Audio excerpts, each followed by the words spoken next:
Dunia mengenalnya sebagai sosok berwajah tenang, berbalut jubah hitam, dengan sorot mata yang sulit ditebak dan tidak terburu-buru bicara. Tapi ucapannya mampu menggetarkan struktur kekuasaan dan namanya tidak pernah sepopuler tokoh revolusi dunia lain. Namun, dalam kesunyian itu, ia mendaki dari lorong penjara rezim lama ke mimbar kecil di kota Mashhad. Hingga pada akhirnya berdiri di posisi yang lebih tinggi dari presiden, lebih berkuasa daripada jenderal, dan lebih menentukan daripada parlemen Iran. Dahulu, ia pernah disiksa, dibuang, diremehkan karena tidak memiliki gelar religius tertinggi. Tapi sejarah bergerak tak selalu dengan sorak. Kadang justru diatur oleh tangan-tangan yang tak terlihat dan ia menguasai seni itu dengan sangat sempurna. Saat revolusi mengguncang tahta monarki di Iran, ia berada di garis depan. Saat negara limbung oleh perang dan kekacauan, ia mengatur arahnya. Dan ketika bangsa itu kehilangan tokoh besarnya, yaitu Ruhollah Khomeini, ialah yang mengisi kekosongan itu.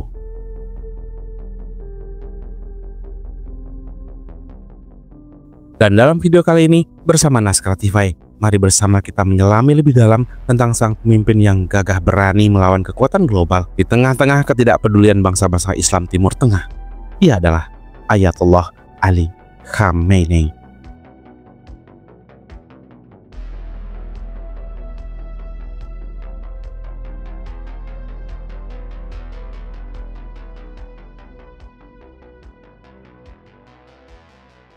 Mashhad, Iran 1939. Di sebuah rumah sederhana yang dikelilingi aroma kitab tua dan lantunan doa dari bilik dinding madrasah, ia lahir dengan nama Ali Hosseini Khamenei. Ia tidak terlahir dari keturunan bangsawan atau kalangan elit istana, melainkan dari keluarga ulama biasa. Ayahnya, seorang pengajar agama yang hidup dalam kesederhanaan, adalah figur keras dan disiplin. Dari lelaki itu, Khamenei kecil belajar bahwa kehidupan bukanlah tentang kenyamanan, melainkan tentang keyakinan dan juga keteguhan prinsip.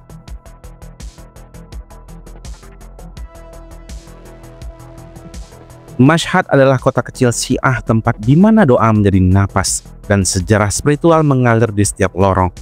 Khamenei tumbuh dikelilingi oleh suara azan dan diskusi-diskusi agama yang nyaris tak pernah berhenti di rumah. Ia membaca sebelum teman-teman sebayanya bisa bicara lancar, dan ia menghafal ayat demi ayat saat anak-anak lain masih bermain di jalanan berdebu. Dalam kesepian itu, ia menemukan kekuatannya. Saat usianya menginjak remaja, Khamenei meninggalkan Mashhad menuju kota Qom, jantung pendidikan Syiah di Iran. Qom bukanlah sekadar tempat menimba ilmu. Di kota ini, ia mulai dikenal sebagai santri yang cerdas, tegas, dan tidak segan mempertanyakan pemikiran lama yang tidak masuk akal.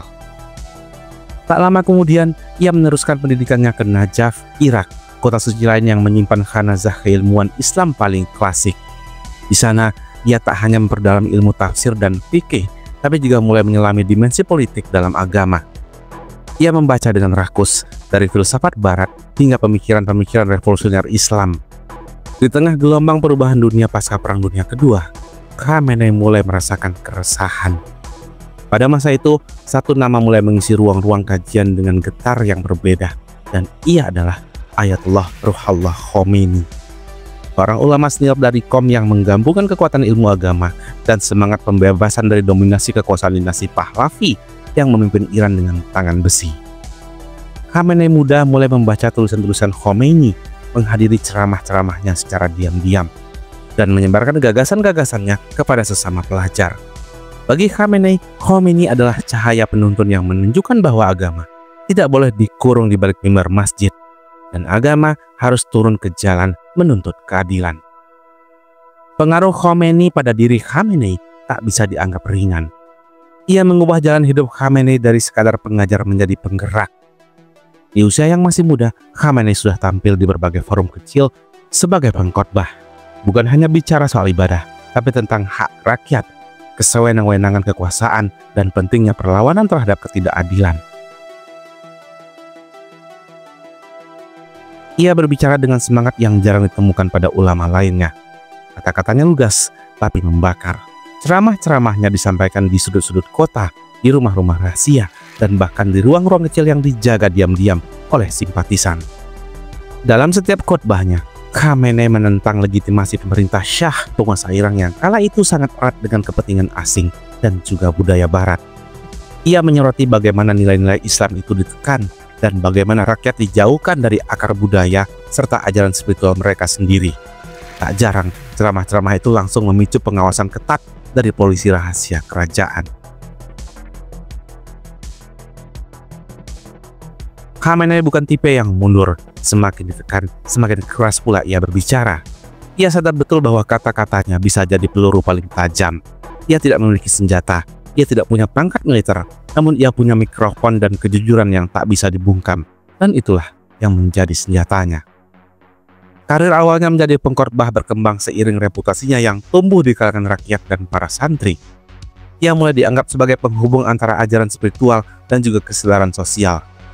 Bahkan beberapa pemuda yang ragu terhadap relevansi ulama dalam dunia modern mulai melihat Khamenei sebagai bukti bahwa agama bisa menjadi alat perubahan, bukan sekadar dogma belaka. Tentu saja perjalanan ini tidak mudah. Berkali-kali ia dipanggil, ditahan, bahkan dikucilkan. Tapi dari semua tekanan itu, Khamenei justru semakin terasah. Ia memahami cara berbicara yang tepat, bagaimana menyisipkan kritik di antara ayat, bagaimana mengubah kalimat sederhana menjadi sindiran yang menggigit. Ia belajar bermain di antara bayangan menjadi cukup vokal untuk menggugah, tapi cukup hati-hati untuk tidak langsung disingkirkan.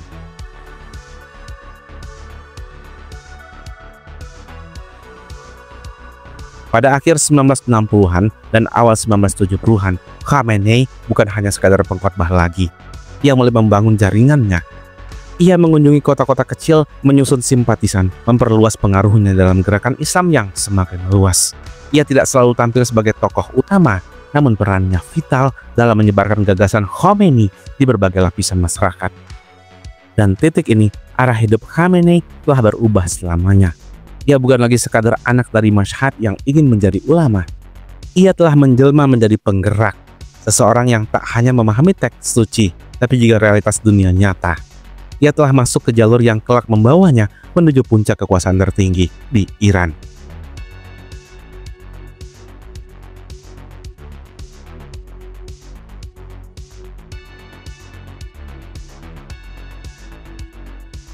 Teheran akhir 1960-an, langit Iran tampak terang, tapi di bawahnya suasana mulai keruh. Di mimbar-mimbar kecil kota Mashhad, Khamenei menyampaikan ceramah-ceramah yang menusuk langsung ke jantung penguasa. Di tengah gemerlap kebudayaan barat yang sengaja dibangun oleh Muhammad Reza Pahlavi, suara-suara seperti Khamenei adalah gangguan. Ia menjadi duri kecil yang semakin terasa tajam. Maka tak butuh waktu lama sebelum Shafak, badan intelijen paling ditakuti di Iran saat itu, menandainya sebagai ancaman. Khamenei ditangkap, diseret dalam diam, ditahan dalam ruangan sempit yang hanya disinari lampu redup. Di sana bukan hanya kata-katanya yang diuji, tapi juga keberaniannya. Ia diinterogasi, ditekan, dan dipaksa bungkam. Namun ia tidak goyah. Ia tahu risikonya sejak awal. Dalam pikirannya, ketakutan hanyalah penghalang, bukan pengunci. Maka ketika dibebaskan setelah berhari-hari dalam tekanan, ia tak memilih diam. Ia kembali ke mimbar, namun kali ini suaranya lebih tajam.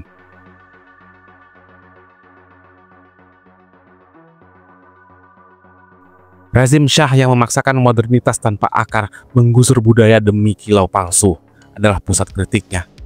Khamenei menganggap arah yang ditempuh negara telah menyimpang jauh dari nilai sejarahnya. Ia tak hanya bicara untuk menegur, tapi untuk menyadarkan. Dan untungnya, rakyat sudah mulai mendengar.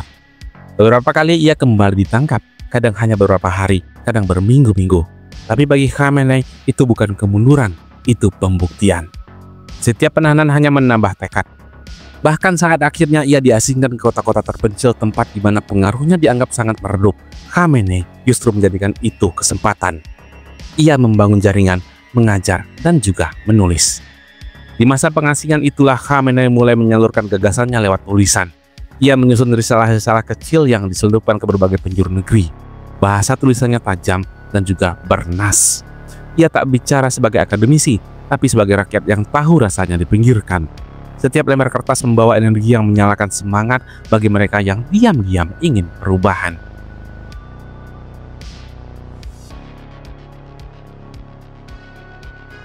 Melalui jalur-jalur komunikasi rahasia, Khamenei mulai menjalin koordinasi dengan jaringan-jaringan revolusioner pro-Khomeini.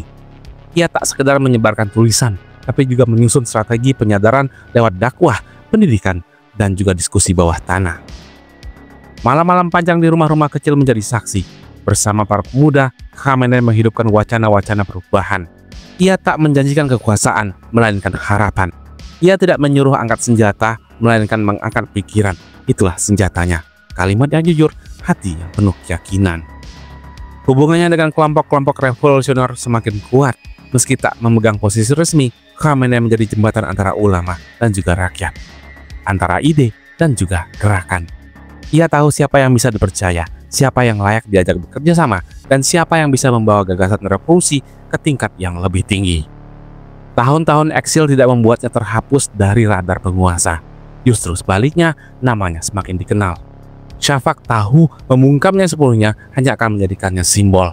Maka rezim memilih menekannya pelan-pelan, berharap ia akan lelah sendiri. Tapi yang tak mereka paham, Khamenei bukan bergerak karena ambisi pribadi. Ia digerakkan oleh keyakinan bahwa negara ini perlu dibebaskan, bukan dari kekuasaan, tapi dari ketakutan. Ia percaya bahwa setiap generasi punya tanggung jawab, dan bagi generasinya, tanggung jawab itu adalah menyalakan ulang semangat kebebasan yang terhormat, spiritualitas yang bersih, dan sistem yang berakar pada nilai masyarakatnya sendiri.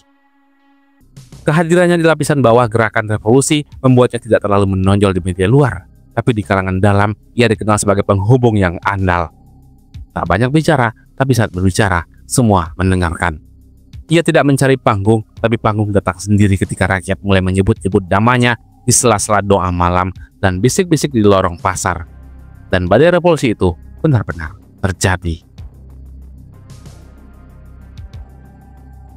Sebelum Iran memasuki babak sejarah yang mengguncang dunia, satu hal yang sudah lebih dulu tercatat, bahwa sebelum sorak kemenangan revolusi menggema, sebelum nama-nama besar melambung di atas mimbar kemerdekaan, ada sosok yang sejak awal memilih bekerja di bayang-bayang, menyebarkan gagasan di ruang sempit, dan menyalakan obor perubahan dari dalam kegelapan.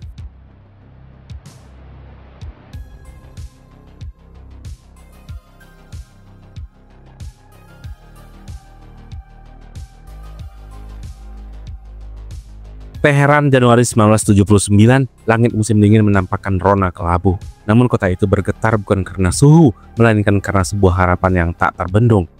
Rakyat turun ke jalan membawa spanduk, bunga, dan juga doa. Mereka menanti seorang pria yang telah lama pergi namun tak pernah absen dalam benak mereka. Ialah Ayatollah Ruhollah Khomeini.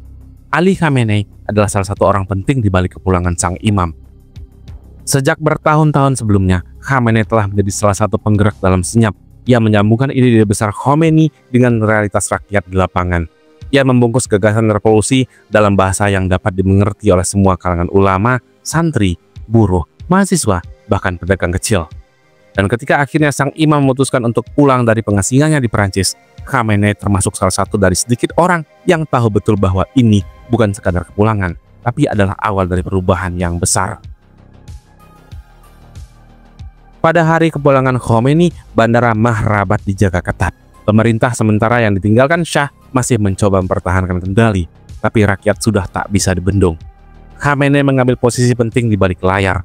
Ia memastikan bahwa jaringan perlawanan dan kelompok-kelompok sipil siap menyambut kedatangan sang pemimpin spiritual dengan tertib dan kuat. Setiap langkah Khomeini dari tangga pesawat dipastikan berlangsung aman oleh jaringan yang Khamenei dan rekan-rekannya bentuk selama bertahun-tahun sebelumnya. Ketika banyak ulama senior masih ragu bagaimana mengelola gerakan massa, Khamenei yang tampil sebagai penghubung antara suara rakyat yang gelisah dan fatwa para pemimpin agama, ia berbicara dalam bahasa yang sederhana namun membangkitkan, menjelaskan kepada para mahasiswa bahwa perjuangan ini bukan semata melawan kekuasaan, tapi menegakkan kebenaran dan harkat bangsa. Hari-hari setelah kepulangan Khomeini adalah waktu yang paling genting. Struktur pemerintahan lama belum benar-benar tumbang, sementara kekuatan baru belum terbentuk secara utuh. Khamenei dengan cepat masuk dalam Dewan Revolusi Lembaga yang dibentuk untuk menjadi motor pengambil keputusan dalam sisi kekuasaan.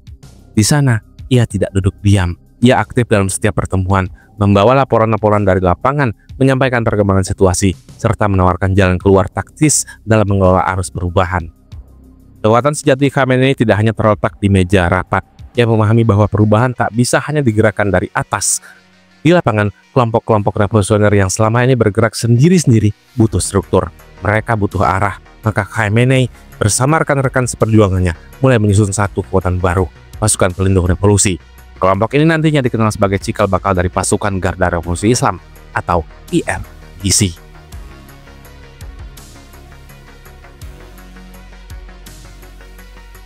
Pada awalnya, ini bukan pasukan militer dalam pengertian formal. Mereka hanyalah kumpulan pemuda, santri, dan aktivis yang siap menjaga semangat revolusi dari infiltrasi atau sabotase. Namun Khamenei melihat potensi besar dalam mereka. Ia memahami bahwa revolusi tak akan bertahan jika hanya bersandar pada retorika saja. Maka kelompok ini dilatih, dipersiapkan, dan diberi struktur yang disiplin. Di balik upaya itu, peran Khamenei sangat sentral. Ia tidak hanya memotivasi mereka secara spiritual, tetapi juga membentuk mereka menjadi pelindung nilai-nilai baru yang tengah lahir.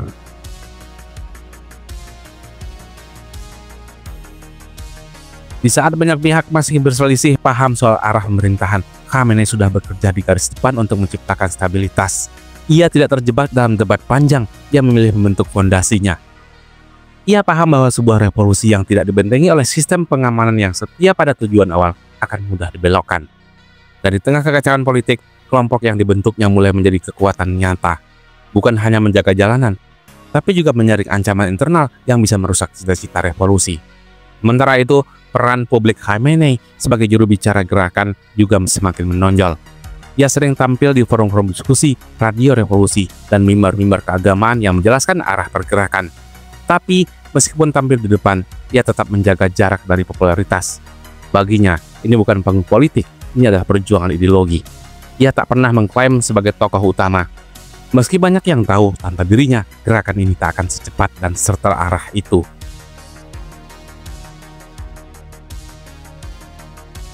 Tahun 1979 menjadi titik balik. Shah resmi meninggalkan Iran, pemerintah monarki runtuh, dan Republik Islam Iran diproklamasikan. Di tengah gegap gempita kemenangan itu, banyak nama bersinar. Khomeini sebagai pemimpin tertinggi, Rafsanjani sebagai juru runding politik, Bazargan sebagai kepala pemerintahan sementara. Tapi di antara semua itu, nama Khamenei tetap berada di belakang layar. Ia tidak memaksa masuk dalam kabinet, ia memilih membangun pengaruh melalui jalan yang lebih senyap dan lebih taktis. Yang orang tahu, justru dari jalur inilah ia memperkuat posisinya. Khamenei dikenal sebagai tokoh yang bisa dipercaya. Ia tidak memanfaatkan momen untuk kepentingan pribadi. Ia terus berada di ruang-ruang strategis, menyatukan kelompok-kelompok Islamis, mengawasi konsolidasi milisi revolusioner, dan menjaga agar semangat awal perjuangan tidak hilang di telan kekuasaan. Revolusi memang berhasil, tapi tantangan barulah dimulai. Khamenei tahu jalan ke depan akan penuh ujian. Iran akan menghadapi tekanan dari dalam maupun luar. Namun satu hal yang pasti, tanpa peran senyap dari ahli Khamenei dalam mengatur struktur bawah, menyambungkan suara rakyat dan ulama, serta menciptakan fondasi kekuatan baru yang loyal pada cita-cita revolusi, mungkin kisah Republik Islam tidak akan berjalan seperti yang kita kenal hari ini.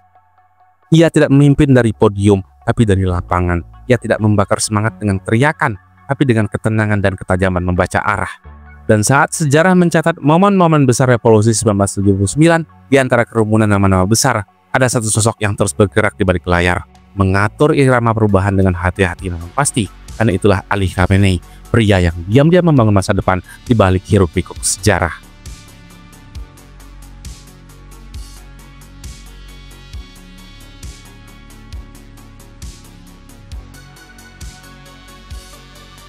Tahun 1981, Iran sedang berdiri di tepi jurang. Belum genap 2 tahun sejak revolusi menggulingkan monarki, negara itu sudah terguncang lagi. Dua pemimpin tertingginya, yaitu Presiden Mohammad Ali Rajai dan Perdana Menteri Mohammad Javad Bahonar, telah wafat akibat sebuah serangan yang mengguncang fondasi Republik Islam itu. Rakyat panik, pemerintah terguncang, dan di tengah kekosongan itu, Ali Khamenei mengisinya. Pemilihan Khamenei sebagai presiden tidak terjadi dalam suasana damai. Iran saat itu tak hanya menghadapi musuh dari luar, tapi juga ketegangan internal yang nyaris tak terbendung. Perang dengan Irak telah berlangsung sejak tahun sebelumnya. Kota-kota perbatasan luluh lantah, ribuan keluarga kehilangan tempat tinggal, ekonomi hancur, sistem pemerintahan masih belajar berdiri, namun dipaksa berlari menghadapi serbuan masalah. Di tengah situasi ini, Khamenei mengemban jabatan presiden dengan satu misi utama adalah menjaga negeri ini tetap utuh. Khamenei bukanlah politisi flamboyan, ia tidak datang membawa janji-janji politis atau program-program bombastis. Ia tahu bahwa rakyat tidak butuh pidato, mereka butuh ketegasan. Maka sejak awal, Pendekatannya jelas dan keras, terstruktur, dan langsung menyasar jantung masalah. Perang Irak-Iran menjadi tujuan utama. Saddam Hussein menyerang dengan harapan menghancurkan Iran saat negeri itu sedang dalam transisi pasca revolusi. Tapi yang tak dia duga adalah bahwa Iran memiliki sosok seperti Khamenei di pucuk eksekutifnya. Meski tak berlatar belakang militer, Khamenei memahami bahwa pertahanan bukan hanya soal senjata, tapi juga mental. Maka, salah satu langkah pertama yang ia lakukan adalah memperkuat aliansi dengan pasukan paling ideologis di Republik saat itu, yaitu IRGC. Hubungan Khamenei dengan IRGC tidak dibangun dalam satu malam. Ia tumbuh sejak masa-masa awal revolusi ketika ia menjadi jabatan antara ulama dan kelompok-kelompok pemuda yang menjaga jalanan. Saat menjadi presiden, ia memformalkan aliansi itu.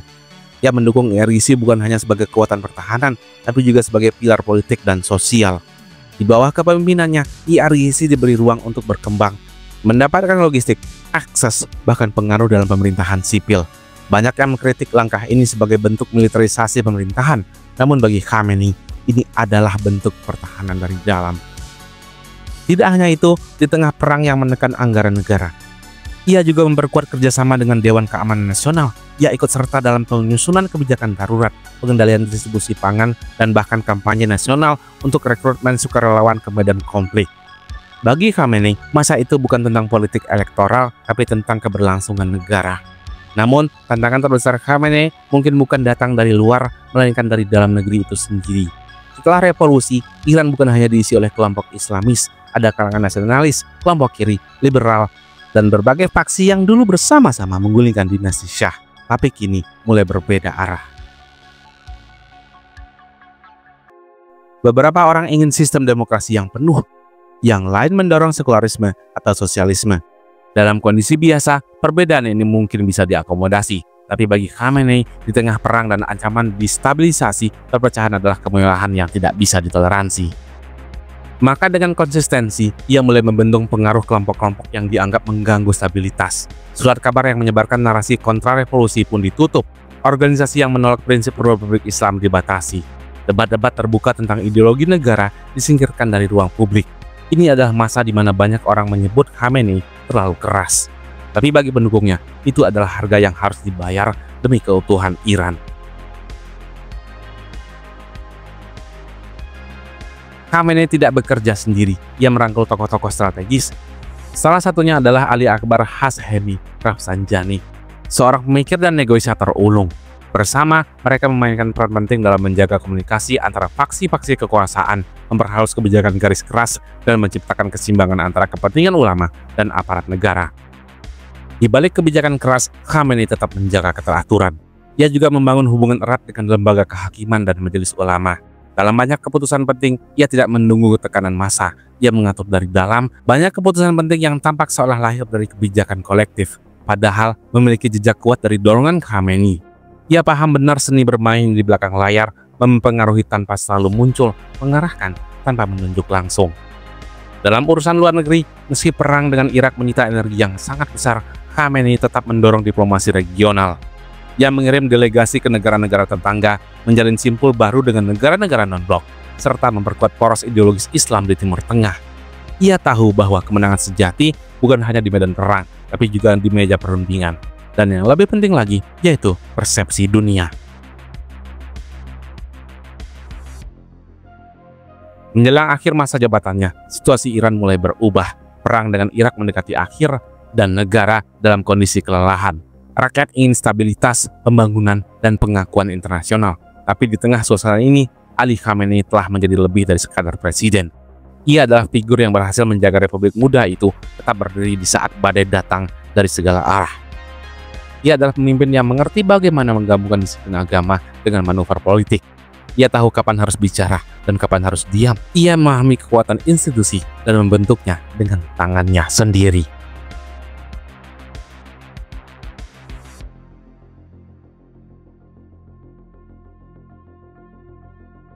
Iran menganut sistem pemerintahan Republik Islam, sebuah perpaduan antara demokrasi dan teokrasi.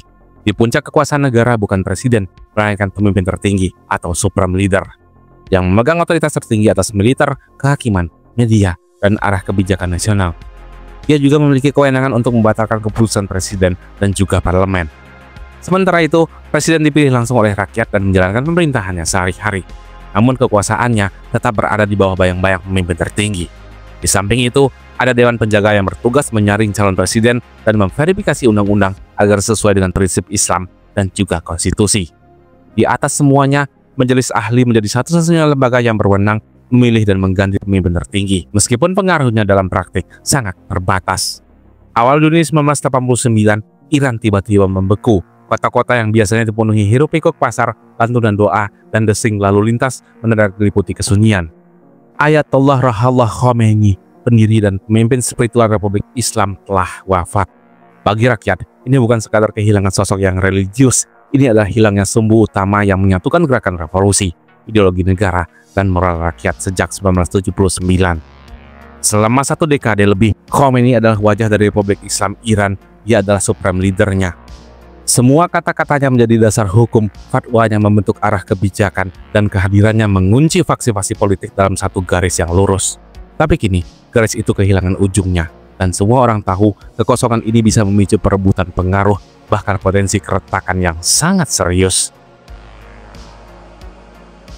Di tengah duka nasional dan kekacauan, Ali Khamenei, presiden Iran saat itu, duduk dalam rapat darurat Majelis Ahli. Tapi saat itu, nama Khamenei bukanlah kandidat utama. Banyak ulama senior yang lebih mumpuni secara teologis. Di antara mereka adalah Ayatollah Golpayegani dan Ayatollah Montazeri, yang secara ilmu dan kedalaman agama lebih diakui di kalangan ulama tertinggi. Masalah utama Khamenei adalah satu, ia bukanlah seorang marja, gelar tertinggi dalam struktur keilmuan Syiah yang menandakan bahwa seorang dapat dijadikan rujukan hukum agama secara independen. Dalam sistem Syiah, marja adalah fondasi kepemimpinan, dan konstitusi Iran saat itu memang mensyaratkan bahwa pemimpin tertinggi harus memiliki gelar itu. Tapi dengan momentum, di ruang rapat Majelis Ahli terjadi diskusi sengit. Ada sebuah ketakutan bahwa pemimpin dengan reputasi hanya berbasis agama tanpa latar belakang politik akan kesulitan menjaga stabilitas. Negara masih dalam pemulihan pasca perang, IRGC dan lembaga keamanan sedang tumbuh menjadi institusi vital. Rakyat butuh arah yang jelas, dan Iran di mata para tokoh revolusi butuh pemimpin yang tidak hanya bisa berfatwa, tapi juga bisa mengelola negara. Disinilah Ali Akbar Hashemi Rafsanjani memainkan peran yang sangat penting. Dalam rekaman rapat yang kemudian dikenal luas, Rafsanjani berdiri dan menyampaikan bahwa sebelum Khomeini wafat, beliau telah mengisyaratkan bahwa Khamenei adalah orang yang cocok untuk melanjutkan tongkat estafet kepemimpinannya. Meski tidak disebutkan secara eksplisit, pernyataan itu mengubah arah diskusi.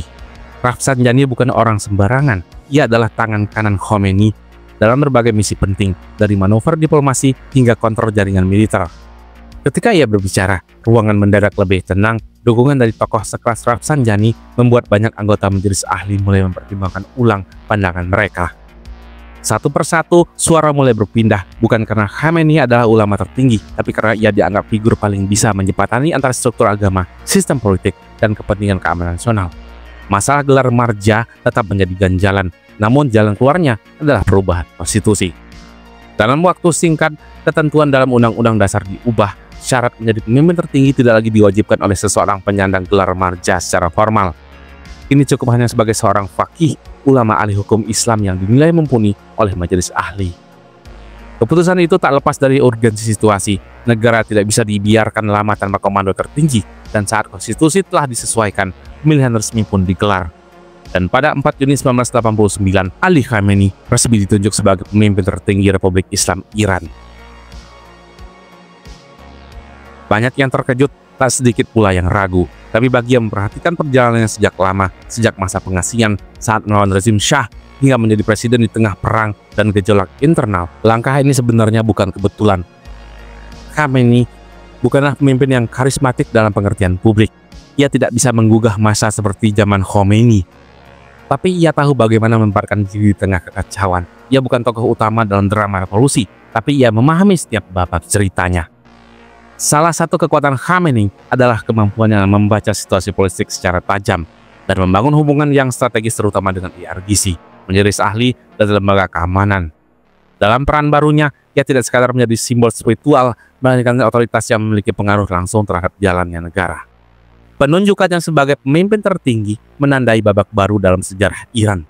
Di bawah Khamenei, kekuasaan menjadi lebih terpusat, lebih terstruktur, dan lebih terkendali. Ia tidak hanya duduk di atas mimbar agama, tetapi juga di jantung sistem politik dan militer. Perlahan, ia menyusun ulang struktur loyalitas, menempatkan orang-orang yang sejalan dengan visinya di posisi strategis, dan menciptakan sistem pemerintahan yang lebih bersandar pada stabilitas dibanding kompromi ideologis. Langkahnya ke puncak memang tidak diduga banyak pihak, tapi cara ia menapak ke sana, senyap, hati-hati, namun penuh perhitungan adalah cerminan dari seluruh karir politiknya. Ia bukan sosok yang muncul karena kebetulan, ia muncul karena membaca waktu dengan sangat tepat. Dan ketika dunia masih berduka atas kepergian Khomeini, Ali Khamenei telah duduk di kursi yang sama yang hanya satu orang pernah tempati sebelumnya, dengan satu tangan menggenggam agama dan tangan lainnya menggenggam negara.